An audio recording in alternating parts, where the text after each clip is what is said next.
My high school appears to be built on a series of man-made tunnels. Something is down there. First things first, I'm a 16 female student attending school in the US. I'm not revealing more than that, and any names I reference for this are made up aliases for the others involved, so don't bother asking. My ex-boyfriend Raph, we're still friends, was the one who put me up to write down our experiences over the last week and a half. I've been dwelling on it for a few days, and I finally decided, fuck it. Why not? Nobody will believe it anyways. So, here's the deal. I attend a pretty run-of-the-mill high school, kind of a rural area. I've been there for 2.5 years now, and while school seems pretty normal there, the building itself is quite old and somewhat unusually designed. I think it might have used to be a supermarket or a big box store, but we still need to go to the county recorder and find out. So I'll leave another update once we do that. You immediately get the sense that every classroom was created by just erecting walls in what was originally one giant space. The extremely high ceilings are the dead giveaway. And first thing you'll notice, keep this in mind for later. Another thing to note is that my hometown has a bit of a weird history. About 16 years ago, there were a string of disappearances. Something like a dozen teenagers all vanished on the same night. They were never found. Far as I know, and the police decided that they had likely run off together since they were all part of the same clique and ran in the same social circles. That was mostly the end of it, as it had never happened before and hasn't happened again since. Remember that as well, for later. Now with all that out of the way, let's start with what happened last week. Me and 3 friends, we'll call them Lisa, Kate, and Sue, were driving around looking for a good place to get high not far from my house. Usually we'd just go to the woods somewhere, lots of back roads where you can park anywhere and no one is going to come by. It was after midnight and we passed a school on our way to one of our usual hangouts. I think it was Sue who noticed every door, there are several on the front, was wide open, despite it being pitch black inside. Now, this was doubly unusual, because usually the lights are kept on at night. I guess for the janitors or whatever. Well, I'm a sucker for putting my nose where it doesn't belong. So, like a dumbass, I immediately suggested we check it out. We're a pretty brazen bunch. The kind of kids who have been sneaking around and breaking the rules for years. After a couple dares regarding who would sneak in and scout, we agreed that we'd all go in together, like some kind of exploration team from a movie or something. I mean, it was just our school, so I wasn't really expecting anything. As we drove into the parking lot, I remember getting a weird feeling. It's a bit hard to describe.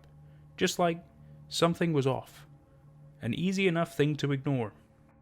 We parked in the most obscure spot, then made our way to the closest set of double doors. There's 3 sets of them, all glass of them, with a large glass face between each of them. As we saw from the road, they were all still open, and still no lights inside. So, phones on flashlight mode, we took a few steps in and shouted to see if anyone was there. Figured we still have plausible deniability at that point if anyone caught us. The place still echoed despite the interior walls the school had added, but nobody replied. After a few minutes and several more tries, we got a bit rowdy and pushed Kate in to take the lead, but we followed right behind. It was uncannily dark. Like, I can't tell you for certain, but it almost felt like our lights were just sort of being absorbed, like the place was eating them, as if the black was a miasma that had its own substance. I didn't say much about it at the time. It was easy enough to write off as my overactive imagination. We spent about an hour exploring. First thing we discovered is that every interior door was unlocked and open as well. We explored a few, found the main office, so you got the idea that we should totally see if you can go through the principal's desk. We talked her out of it and kept looking around. I'll spare you the boring parts. Most of it was just the same yawn-inducing classrooms we'd seen 1,000 times before. I'd pretty much written the whole thing off by the end of the hour. Maybe it had all been left open for some midnight cleaning crew or repairman? Seemed logical at the time. The first thing of interest we discovered, right as we were about to call it quits, was a door we'd never seen before. It was inside one of the maintenance closets, which are usually locked. Both the closet door and this inner door were both wide open, like all the rest. And beyond that, just a concrete stairwell. We took a look, but our flashlights couldn't reach the bottom without going in. After some quick debate, we decided to see if the building had a basement and what was in it.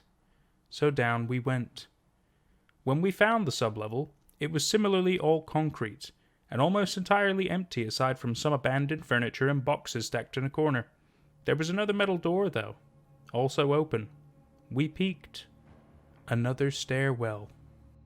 This was when Kate started complaining about wasting too much time, but I think the place was starting to creep her out. She worried out loud about whether someone was going to show up and catch us, but I was committed, so I volunteered to scout it out while they waited. This descent was longer than the last, significantly longer. I considered turning back at one point, but convinced myself I wouldn't give Kate the satisfaction of me chickening out without seeing what was down there. So down I went. There was a bottom, of course. It took me 10 minutes to reach it. I'm not sure what depth that would have put me at, but it was a lot. I expected it was some sort of old bomb shelter, so was a bit surprised when it looked like a tunnel carved from natural rock. That sense of something not being quite right returned. There was a smell, too. I have since tried to figure out what it was, but I can't say I have ever encountered anything quite like it before. Sort of a petrichor. Yes, I always liked that word. If the rain had been mixed with gasoline. The tunnel went both ways, disappearing into the darkness. I took a few pictures and left, back up the stairs. About halfway up, I heard something behind me. It sounded a bit like footsteps, but whoever was producing it was either extremely tall or moving extremely slowly, because the cadence of the gait was long. I'll admit, it spooked me. I ran back up, stopping near the top to listen again. Nothing. Then I closed the door and tried to lock it, but there was no lock. At least, not on the outside. I cracked it open and shined my light, and there, on the inside of the door, was a turn lock. That was very, very weird. Even more disconcerting, there was no sign of the others, aside from the strong, dank smell that lingered as proof they'd smoked without me. In the school's basement, even. An annoying thought, so I chased them back upstairs. I didn't find them at the car, though. I tried calling them one by one, but nobody picked up. I sent texts. Nothing. I went back to the school's front doors and shouted. No reply. I turned and screamed their names into the night. No reply. Guys, this isn't funny. Footsteps, again. That long gate. Upstairs. In the school's halls this time. It echoed. I pointed my light down the hallway, but that pitch black consumed it. Hello? Nothing. But the steps drew closer. I backed away, slowly. Remember how I told you that the school had bizarrely high ceilings? It was only an off chance that I noticed the two beady reflections revealed at the edge of the light. They were high, very high above the floor. Eyes. They were eyes, I'm certain. They moved closer with every improbable step, and I had a feeling that whoever they belonged to was not someone, no, something I wanted to meet. But it was the burp that did me in, long and drawn. It echoed and it stung, like a bloody retch or lingering groan beneath water. That smell of rain and oil grew. I sprinted for the car, fumbled for my keys, and got the fuck out of there. But as I drove away, I saw those eyes watching through those tall glass windows, bent sideways even, as if someone crouched to look. I could still see it, even now, like it's burnt into the back of my eyelids. It's been many days now. School resumed normally the next day, but I stayed home sick. My friends still haven't shown up. Still. I haven't been hesitant to inform the police in person, but I did send an anonymous letter to them with everything I know. I doubt they will take it seriously. The only person I have dared to confide with is Raph. He didn't believe me at first, but he did remind me of the missing students who had attended our school 16 years ago. He wondered if maybe it's related. Some serial killer or kidnapper back on the prowl again. It was a disturbing idea, but it didn't last long, because he asked if I'd taken any pictures. I said I had, and he asked to look. I'd nearly forgotten about them. I'm not sure what to do with them now. But he spotted the two little beady eyes in one of them, down when I was at the very bottom, and when you turn up the contrast, you can just barely make it out. Grotesque, emaciated limbs as long as a person is tall, twisted as it huddled at nearly a crawl in that deep, dark tunnel beneath the school. But that is not the thing that bothers me the most. It's the face. I'm looking at that picture again right now. I can't stop looking at it. What the fuck? I don't know what to make of it, but it scares the living shit out of me. I'm standing in front of the mirror staring at my own reflection, phone in hand, just trying to make sure, to make sense of it. But I know that face too well. It's mine. I know I have to go back. I have to. But first I'm going to find every scrap of information about that building, get together a group, proper equipment, and bring a few of my father's guns. Then, we'll find my friends.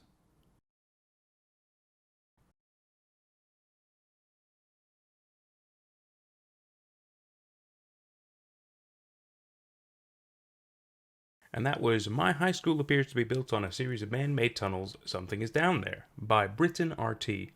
What I really liked about this story was the fact that it kind of takes the familiar and adds like a crazy weird spin of mysterious and horror to it, and at the same time you've still got that level of fear of the unknown going on, so you know there's something that's kind of an entity, if you will, that's essentially causing harm, doing these crazy things. You don't exactly know what it's doing.